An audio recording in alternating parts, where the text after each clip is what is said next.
Magandang araw mga kaibigan.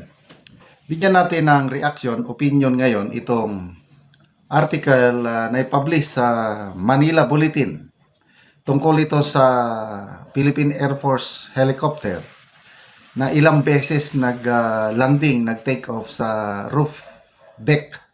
rooftop ng St. Luke Hospital. Sinong in-evacuate?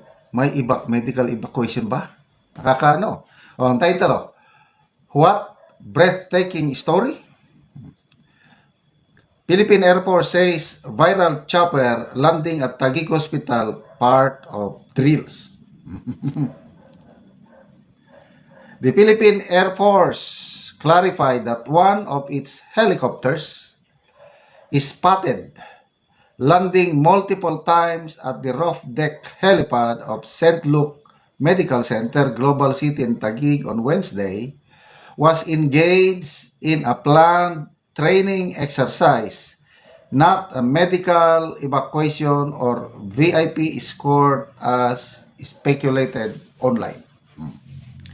The clarification came after a Facebook post went viral questioning the helicopter's repeated landings at the hospital. Ilang beses bang lang multiple times eh. Philippine Air Force spokesperson Colonel Maria Cristina Vasco said the helicopter, a Bell 412 combat utility helicopter from the 205th Tactical Helicopter Wing, was conducting a high-rise proficiency training, a regular drill held in coordination with St. Luke's and other high-rise facilities in Metro Manila. These exercises are crucial for practicing life-saving skills like aeromedical patient transport, high-rise rescue, and the deployment of responders, Vasco said. The FAF or Air Force emphasized that such operations are routine and essential to maintaining the skill and precision required in emergency response missions. A social media post about the Air Force helicopter's landing went viral. The post was made by former broadcaster Jay Zonza, who, after uploading a photo of the Air Force helicopter on the roof deck of St. Luke Hospital, wrote on his Facebook account, "Is this a chopper of the Philippine Air Force that landed at St. Luke's earlier today? If yes, who did they escort? Must be someone in a high position for the Air Force to bring you to the hospital." So, pinaginalaan na nag-deliver ng pasyente. Kasi siyempre, St. Luke eh. Tapos Air Force pa.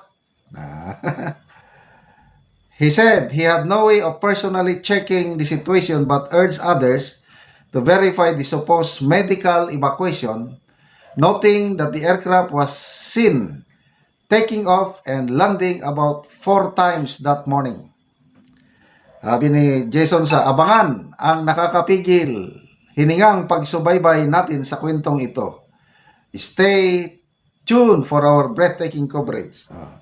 The post sparked discussions online with several netizens echoing calls for clearer information before sharing unverified claims. Okay.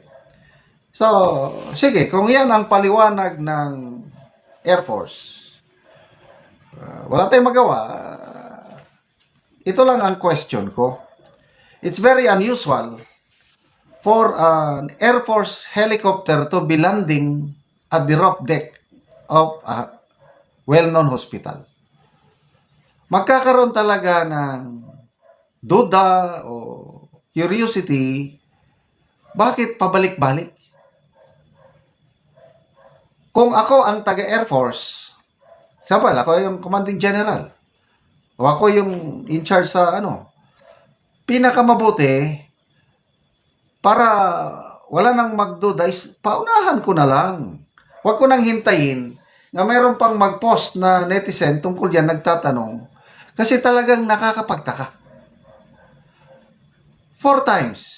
Landing, balik, landing, balik, landing, balik. O, di ba magtataka ka? Kaya to me, naintindihan ko si Jason sa. Kung walang paliwanag na ganito ng Air Force, ang isipin ko rin, nagkaroon ng medical evacuation ng isang napaka-importanting tao. At tatanong ko, sino yung tao na yun? Talagang mataas. Kasi nga, i-evacuate ka ng Air Force helicopter, you must be someone high above. Kaya kung totoo na ganyan, part of training drill, pwede ba sa sunod, unahan nyo na lang pag mag-post na kayo. Di ba?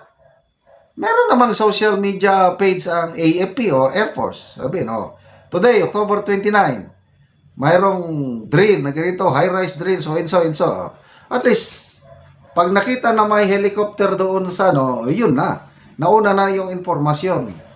Ganon, proactive na hindi yung saka ka na lang kayo mag-post. Kung naunahan na kayo ng mga sibilyan na nagtatanong bakit ganon. Again, these are properties, although Air Force yan, ano pa rin yan? Taxpayers money pa rin yan, yung helicopter na yan. Yung paglanding, gumamit ng high octane, gastos pa rin yan ng taong bayan. Kaya, karapatan ng taong bayan na magtanong.